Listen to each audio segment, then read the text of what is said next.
Okay, so picture this. It's 2018. You're at a gas station. You grab a soda. It costs like $1.25. You crack it open, and somewhere in the back of your head, there's this tiny whisper. You probably shouldn't.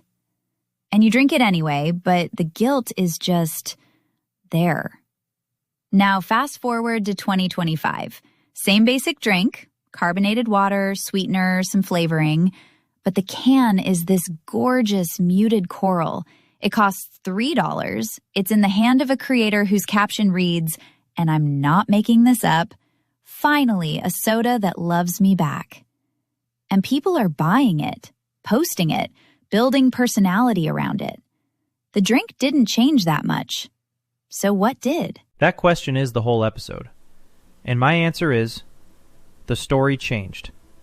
Olipop and Poppi figured out something that Coke and Pepsi, with all their billions, completely missed.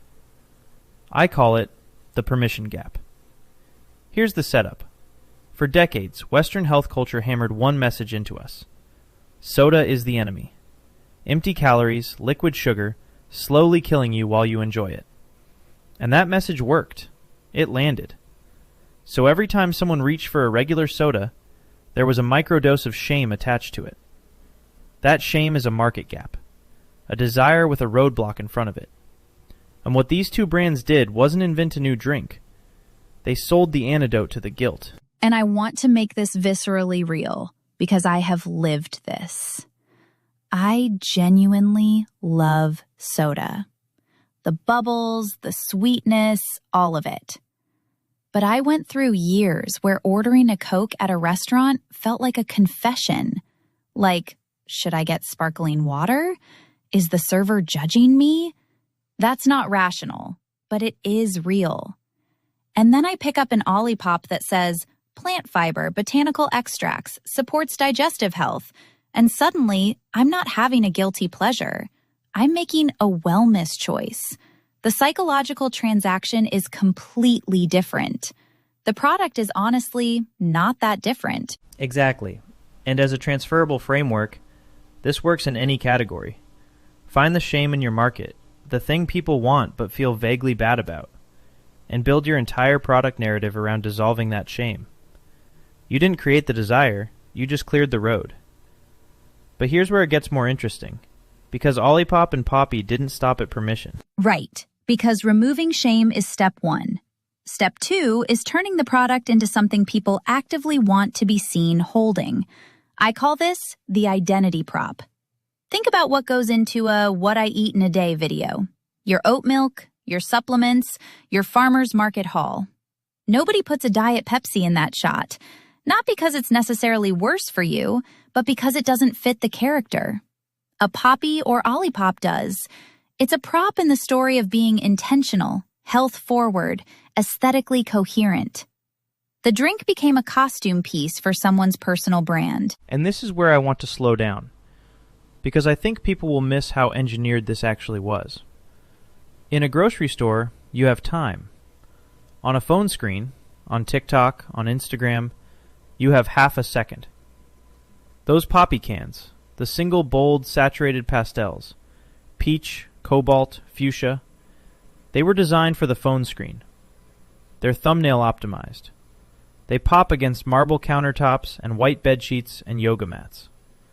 So every time a creator films their morning routine with one in frame, the design is doing unpaid marketing. Nobody hired that person. The can recruited itself.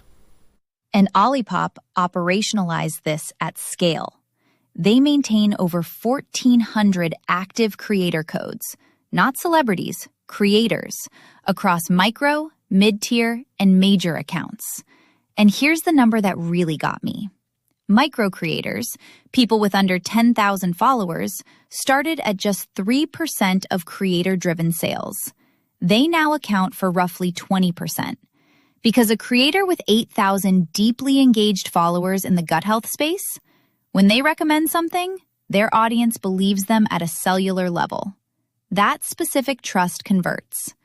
TikTok builds awareness, awareness becomes a branded Google search, and branded search is one of the highest purchase intent signals in digital marketing. Olipop actually drives more website traffic than Poppi, despite Poppi being arguably more viral, because Olipop invested in capturing that full funnel conversion, not just the hype. Which brings us to where the playbook gets complicated. And I want to be clear, I'm not moralizing here, but we'd be doing you a disservice if we didn't name the risks honestly. The clearest version? Poppi settled an $8.9 million class action lawsuit. The allegation, which Poppi denied, maintaining their labels were accurate and the settlement was reached without admission of wrongdoing, was that the prebiotic fiber content wasn't sufficient to actually deliver the gut health benefits the marketing implied. Poppi paid to resolve it without admitting fault. But that gap between what the story promised and what the science could defend, that's the risk. And the strategic lesson isn't wellness marketing is bad. It's this. The moment your narrative moves faster than your science, the identity prop flips from asset to liability. Because you've built a brand where people's sense of self is tied to your product. If the health claims get challenged, the attack isn't just on the drink. It's on the customer's judgment, their identity. They feel that. Which is why Olipop's clinical research partnerships with Baylor and Purdue aren't just responsible, they're strategically wise. They're protecting the prop. The second risk is what I'd call the trust tax. The micro-creator strategy that cost X in 2021 now costs roughly 3 times that. The category is crowded with copycats. Creators know their value, and the demand for their trust has inflated. The window Olipop and Poppi jumped through, it is not permanently open. So here's the synthesis. Solve the shame, build the prop, rent the trust, and make sure your claims can survive both a half-second scroll and a courtroom. If they can only survive the scroll, you have a window, and windows close. But the framework? That's durable. It works in any category with a permission gap. And the real takeaway from this whole conversation isn't about soda. It's about a lens you now possess. Every product that makes you feel healthy or cool or conscious, what guilt is it dissolving? What story about yourself is it letting you tell? Is the science behind that story, or is the story running ahead of the science? Because you are going to pick up something or see it in a creator's hand, and now you have the framework to ask that question. And that is worth more than anything either of those drinks will ever do for your gut. I cannot top that. The image I keep coming back to is just a pastel can in someone's hand in their Instagram story. $3. Nobody blinking at that price anymore. A year before these brands existed, you would have laughed at it. The product didn't change the world. The story did. And now that you can see the story, you'll see it everywhere. If this episode cracks something open for you, share it with someone building a brand, or someone who just picked up a wellness product and hasn't asked themselves why yet.